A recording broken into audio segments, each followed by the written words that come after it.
All right, Marriage Prep 101, getting ready for the big day, 8 steps to intimacy. This is lesson number 12, the next to last lesson in our Marriage Prep series. Today we're going to talk about intimacy in marriage. The Bible text that we'll use in our study of marital intimacy is the Old Testament's poetic book entitled The Song of Solomon. And I'm also going to use material from a small book by John Trent entitled 8 Steps to Intimacy.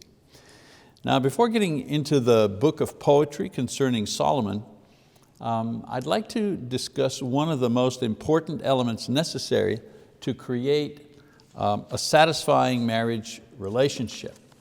And this is what I want to say about that.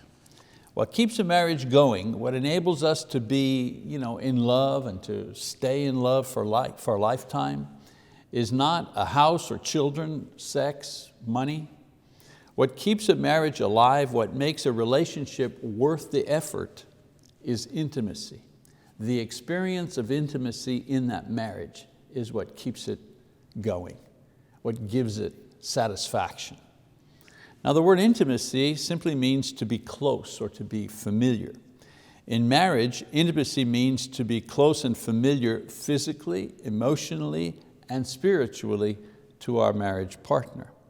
It's the thing that we describe as falling or being in love. When people say, I'm in love, or we fell in love, what they're saying is we fell into intimacy. That exhilarating feeling that comes when you discover how wonderful it is to be so close to another person. We try to give it names, he's my soulmate, she's my soulmate, the one in a million type thing. You want that feeling all the time. So what do? You get married so that you can stay close all the time. But once you marry, several things happen. You start getting busy, building a house, driving the kids to daycare, getting ahead in your career, staying busy all the time, so that you begin to forget and to neglect to take care of that initial intimacy. It's the discovery of intimacy with your partner at the beginning that brought you together, and then as you get busy, doing stuff, raising a family and a career and taking care of your parents or whatever, those things tend to crowd out that intimacy, to kind of push you apart, if you wish. And you lose that intimacy after a while.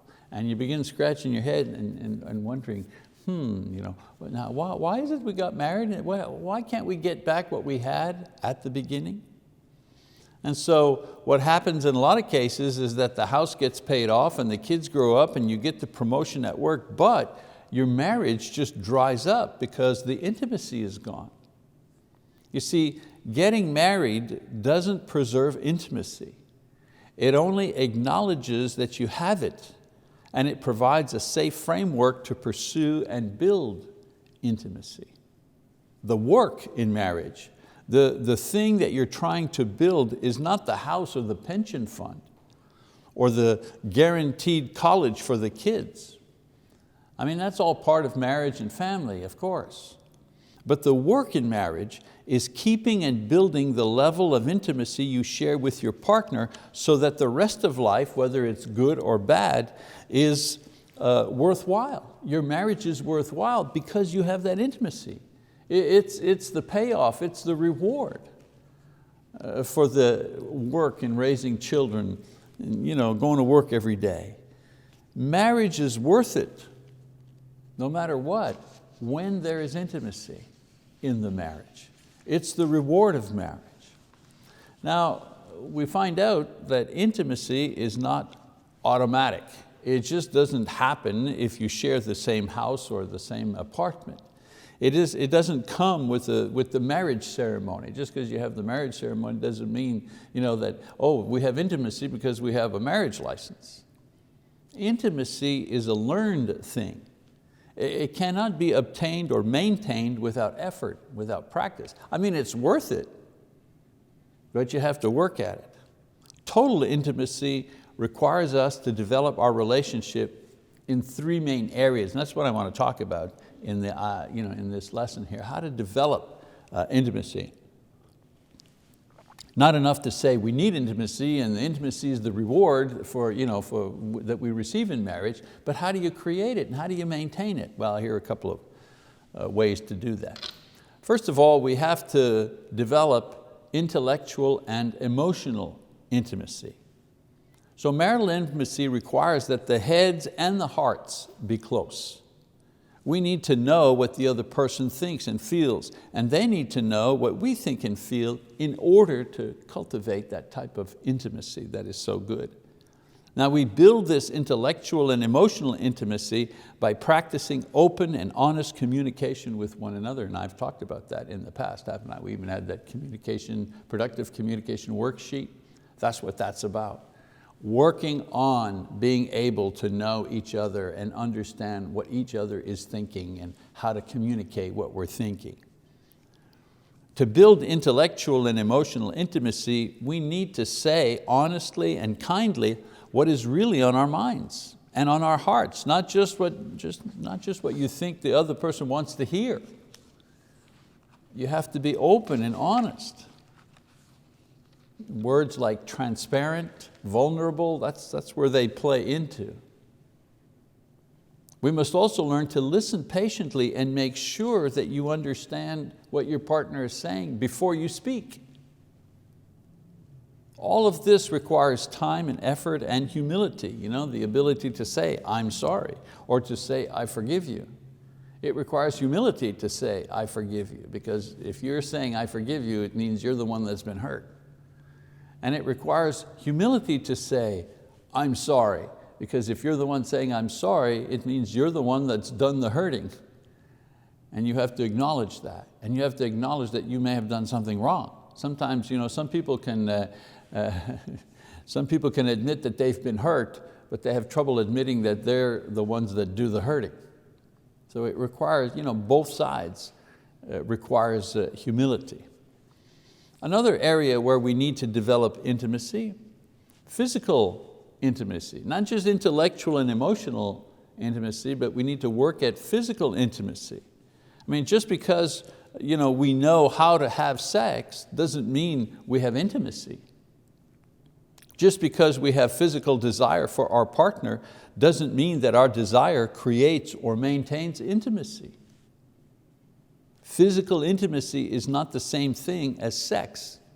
They're separate things, but both of them are necessary in order to perfect the other.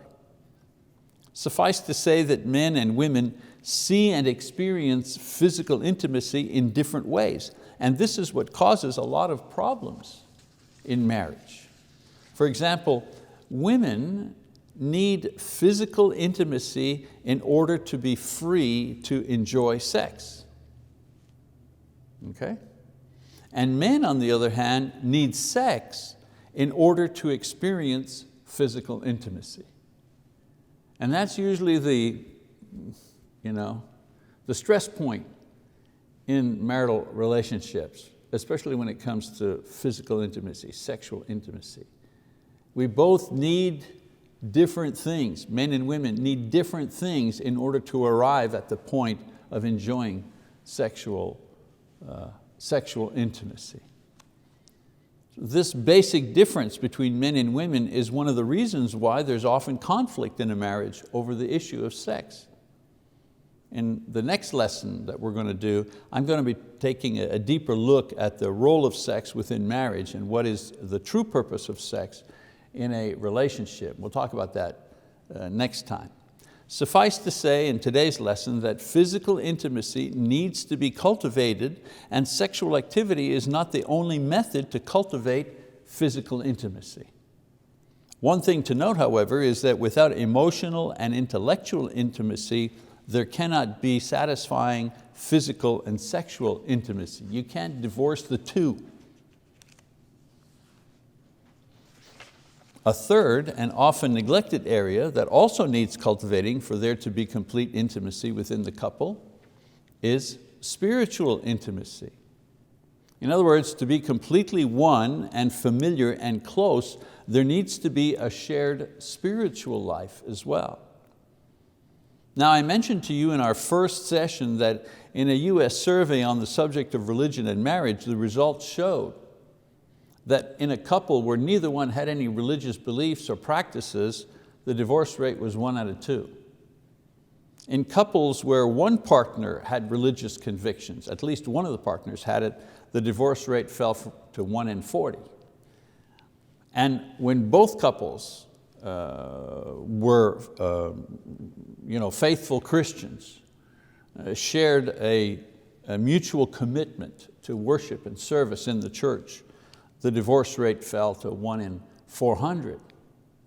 And so religious faith is important to a marriage, because without spiritual intimacy and interaction, the couple tries to succeed in a relationship specifically designed by God.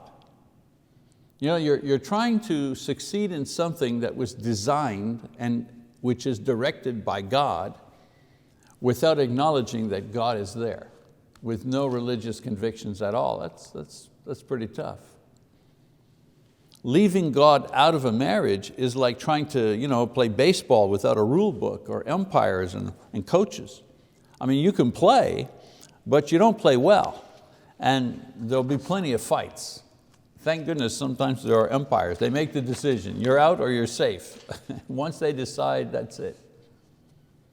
And so bringing God and His word into our marriages gives our relationships a spiritual dimension without which we can never actually feel complete, no matter how well we get along or how good the sex is. Okay, so in order to create intimacy, we need to cultivate it at the intellectual, emotional, and physical level, as well as the spiritual level. So this brings us to the beautiful poetry of the book entitled Song of Solomon, in which we find 8 practical ways or steps to help every marriage cultivate and maintain this thing called intimacy. 8 steps to developing intimacy. Well, first of all, let me give you just a little bit of background about the book that Solomon has written here, Song of Solomon. Among the books Solomon wrote, Song of Solomon is the most beautiful in its praise and description of the love that exists between a man and a woman. Song of Solomon is poetry. It's filled with imagery, and it can be looked at from various perspectives. So you can say that Song of Solomon is a book of poetry describing the relationship between God and His people in the Old Testament.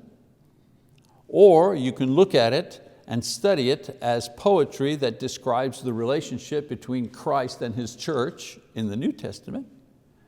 Or you can look at it as a book of poetry describing the simple, intimate relationship between a man and a woman who are in love. For our purposes in this class, we're going to follow the third interpretation. Now, some background information to help us understand the book. The book is written in poetic form, so there's a lot of symbolism and imagery, especially of nature. It shifts suddenly from speaker to speaker, which makes it difficult to follow at times. You're reading along and one person is speaking, and then whoops, somebody else is speaking. So you kind of have to pay attention who the narrator is. It has a variety of characters and speakers.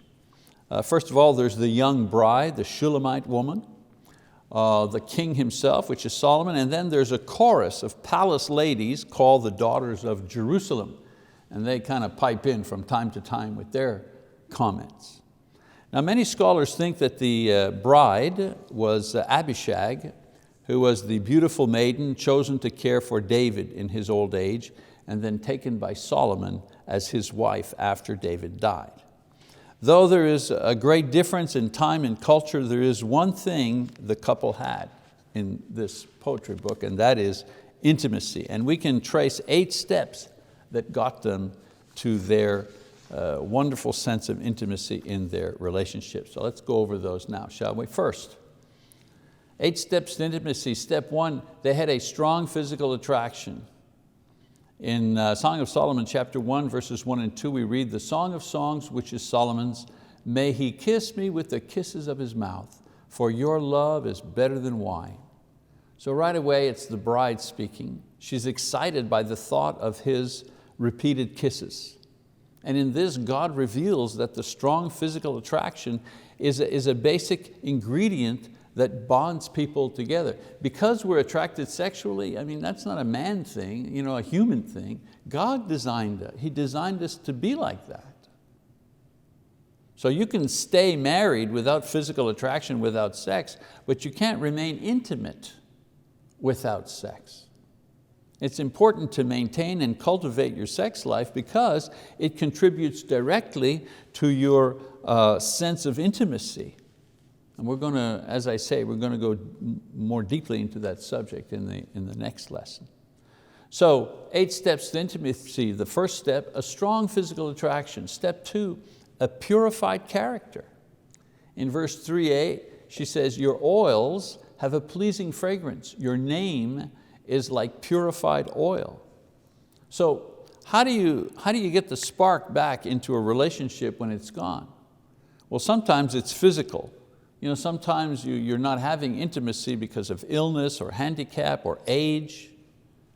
And in these circumstances, we need to ask God to help us maintain our relationship through those periods. Sometimes we lose the spark because of character. In the poem, God reveals that her passion for him was based on his character, not just his looks. What's on the inside sparks something on the outside. She compares his name, his character, to purified oil. That his character was purified by God was very attractive to her. In other words, he had spiritual qualities about him, piety and meekness. He also had social qualities. He was considerate and honest. It's hard to be intimate with someone who is addicted to something, whatever that is. It's hard to be intimate with someone who uses bad language, or with someone who cheats or who is unkind. I mean, there's nothing more attractive, nothing builds intimacy like a godly character. Number 3, 8 steps to intimacy, the respect of others. In verse 3b, she says, therefore the maidens love you. Now, we see intimacy as something shared by 2 people. And in verse 3a, the woman declares that her appreciation of him, Solomon, is heightened because others see in him what she saw in him. She says all the maidens agree about his character. It's hard to fall in love with and be intimate with an illusion, a front, an act, a masquerade. In marriage, our love and appreciation grows along with our desire for intimacy when the value of our partner is recognized by other people in our family and in our community. When what we see and love is confirmed as real, as legitimate by others, that gives us confidence to go deeper into that intimacy. That's one reason why adultery, for example, rarely leads to intimacy, because everybody is against it. No one is confirming that that's a good relationship, right? Even in our day, right? Even in our day of pretty loose sexual morals, gay marriage, so on and so forth, even homosexuals are against adultery, right? And so when no one confirms your relationship, if you're committed, if you cheated on your spouse, if nobody confirms that that's a good thing, it's very hard for that relationship to survive. It's very hard to appreciate that person. It's why the approval, for example, of our partner by our parents is so important to us, even today. When you bring your girlfriend home to meet your folks, or your boyfriend home to meet your folks. So important that they approve. I mean, you may go ahead and get married anyways without their approval, but that wouldn't be wise. They know you real well, and if they get to know your boyfriend real well, they usually have a pretty good idea if that person is a good match. Anyways, the point is, intimacy is fed, intimacy is created, intimacy is encouraged when others confirm the quality of our beloved. Step number 4, biblical balance. In verse 4a, the woman says, draw me after you and let us run together. The king has brought me into his chambers. And so the woman encourages her husband to take the lead. An intimacy killer is the struggle for power in the home. You want an intimacy killer? That'll kill it dead right there.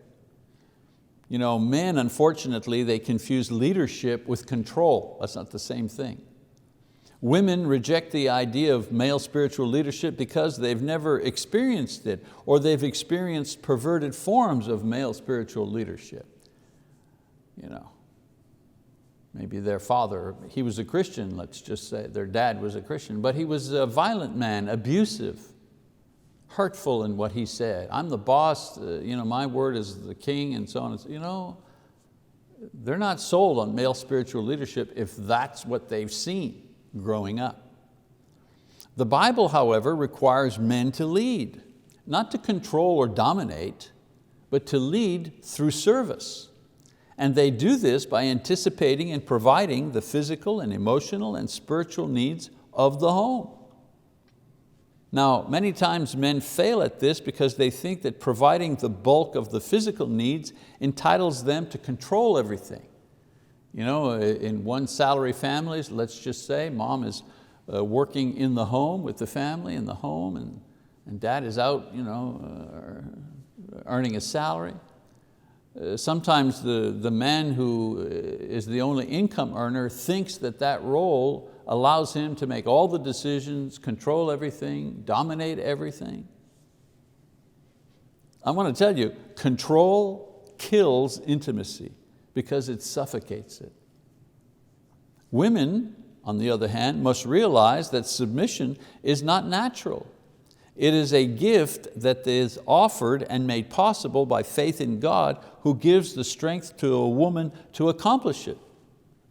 In my own life and in our own marriage, my wife, Lise, gives me the leadership role, and she gives it to me as a precious gift, as a responsibility. And so the mistake that women make is that they confuse leadership with control also, and they fight it, they ridicule it, or they try to usurp it, or throw it off. You can't be intimate with someone you resent or someone you're fighting with for leadership. And so both partners, understanding clearly what their role is in a Christian marriage, the men are to provide spiritual leadership. But spiritual leadership is demonstrated through service, through sacrifice. And women willingly submit to their husbands' spiritual and moral leadership. They do it willingly. It's not coerced out of them. They offer it as a gift, and they do it. They're able to do it through faith in God. And they do it because of their faith in Christ, because this is what Christ requires of them. And so biblical balance in a relationship helps lead and maintain that intimacy. Step 5, security in the relationship. Are you more secure in your relationship this year than you were before? See, intimacy requires security in order to bloom. In chapter 1, verse 5 and 6, the woman says, I am black but lovely, O daughters of Jerusalem, like the tents of Kedar, like the curtains of Solomon. Do not stare at me because I am swarthy, for the sun has burned me. My mother's sons were angry with me. They made me caretaker of the vineyards, but I have not taken care of my own vineyard. So here the woman feels insecure about the way she looks compared to the women at court, at Solomon's court. She was a working girl, she had a suntan. And the women at court, at the royal court, they stayed out of the sun. They wanted to keep their skin white. They were the rich girls. Nothing has changed, right? She was a poor girl from the country, beautiful, spiritual, but a poor girl from the country. And she felt insecure when compared to the women at court. In chapter 2, verse 1, she says, I am the rose of Sharon, the lily of the valleys. And so in this verse, we find out she feels better about herself using a term given to her by her beloved. Who do you think calls her the rose of Sharon, the lily of the valley. I mean, that's Solomon's term for her, his loving term, affectionate term for her. In chapter 2, verse 16, she says, my beloved is mine and I am his. He pastures his flock among the lilies. And here she expresses the idea of possessiveness and assurance. They're intimate physically. He belongs to her. He is hers. She feels no competition from other women. And this builds their intimacy together, certainly her sense of intimacy. And then in chapter 7, verse 10, she says, I am my beloved's and his desire is for me. So after they're married, of course, she is secure in the fact that she is the only one that he loves. And so the more your partner is secure, the more they open up, and invest themselves in the relationship, the greater the intimacy. And remember, the goal in marriage is to cultivate and maintain intimacy. It's the payoff. It's the good feeling that you keep. It's the thing that makes all the other difficult things in marriage worthwhile. Step number 6, give praise. If you want to cultivate intimacy, there needs to be praise that goes back and forth. Someone will say, well, how do I make my partner feel secure? Answer, the constant giving of praise. Solomon praises her over 40 times in this book, 7 times on their wedding night alone. Praise builds esteem, and esteem builds security. And security enables a person to let the barriers down and be more open and intimate with their partner. Step number 7, continual focus. Chapter 1, verse 13, she writes, my beloved is to me a pouch of myrrh, which lies all night between my breasts. Now in those days of no air conditioning or good bathing, perfume was used abundantly. And so the point here is that like perfume that continually gave off a pleasant smell, the thought of her beloved was continually before her and pleasing. It's not the big things that kill intimacy, it's the daily neglect of each other in little ways that destroys our closeness. Your marriage partner is the only person that you are committed to for life. It's not that way for work, it's not that way for other associations. The attention invested in this relationship should be constant. You invest in your retirement, a little bit at a time in order to enjoy a benefit later on. Well, in the same way, we should invest or focus our attention on our partner each day in many little ways so that we can always enjoy the benefits of intimacy throughout the marriage. Jesus said, where your heart is, there will your treasure be also, Matthew 6, verse 21. So if your spouse is your treasure, then your heart will be focused on him or her each day to reap the rewards of a lifetime of intimacy. Well, I want to play a song at this point, beautiful song by Kathy Mattea, as an example of the fruit of intimacy and focus over a lifetime. And I'm going to throw up the lyrics on the screen so that you can see the lyrics and read along the lyrics as she sings this song. So let's play the song. It's not very long, and then we'll come back with the 8th step for intimacy.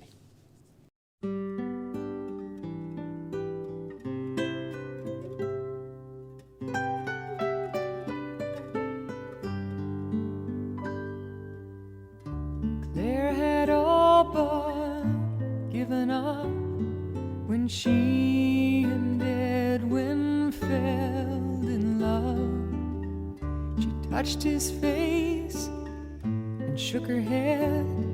In disbelief she sighed and said, in many dreams I've held you near. Now at last you're really here.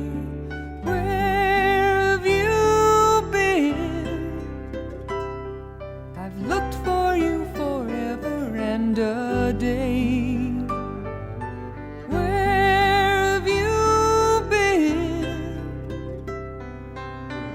just not myself when you're away. He asked her for her hand for life, and she became a salesman's wife. He was home each night by 8, but one stormy evening he was late. Her frightened tears fell to the floor until his key turned in the door. Where have you been? I've looked for you forever and a day. Where have you been? I'm just not myself when you're away.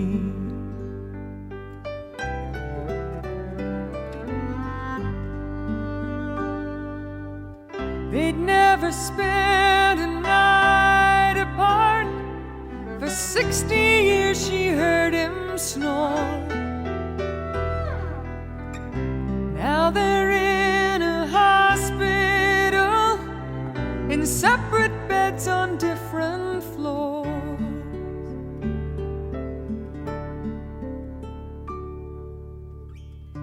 Claire soon lost her memory, forgot the names of family. She never spoke a word again. Then one day they wheeled him in. He held her hand and stroked her hair. In a fragile voice she said, where have you been? I've looked for you forever and a day. Where have you been? I'm just not myself when you're away. No, I'm just not myself when you're away.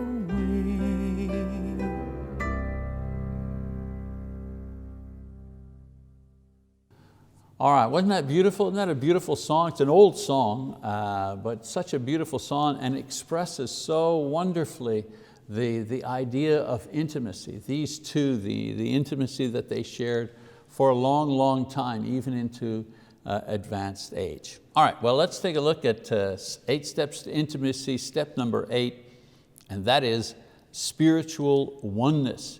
In verse 17, she writes, the beams of our houses are cedars, our rafters cypresses. Total intimacy requires spiritual intimacy. So in this verse, the bride says to her love, the beams of our houses are cedars and rafters cypresses. She refers to each of their respective lives as houses built with the same material. Now in those days, cedar and cypress were the expensive woods used to build not just a house, but used to build the temple. And so their home was their life together. And it was built with the best materials, which were spiritual things like faith and worship and service to God. I mean, you can have a good marriage without faith, because many people do. And you can have a good marriage if only one partner is a Christian. Many people do. But only 2 equally committed believers can share the total intimacy, mind, body, and spirit that God intended marriage to be. Sometimes the only thing that will heal the hearts of the mind and body, or the hurts rather, of the mind and body, are the prayers of a believing heart. I don't know what people do in marriages that have problems. People who have no faith, people who have no access to prayer. Because prayer is a healing mechanism for a relationship. And I don't just mean prayer, solo prayer by yourself. I mean when the husband says to the wife, let's pray about this. Reaches out and takes her hands and says, let's pray about this. It's hard to argue when you're praying. It's hard to feel resentful when you're praying together and sharing that moment of prayer. So the best way to create or recreate intimacy is to begin to establish spiritual intimacy. When we can find each other in prayer and worship, when we can share our faith and knowledge of the Bible, when we can serve the Lord in some way together, we are establishing the building blocks of intimacy at every level.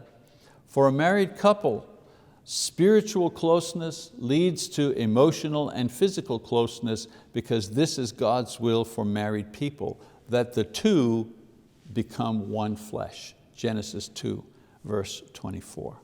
From the very beginning, it was God's will that men and women would find complete intimacy in marriage.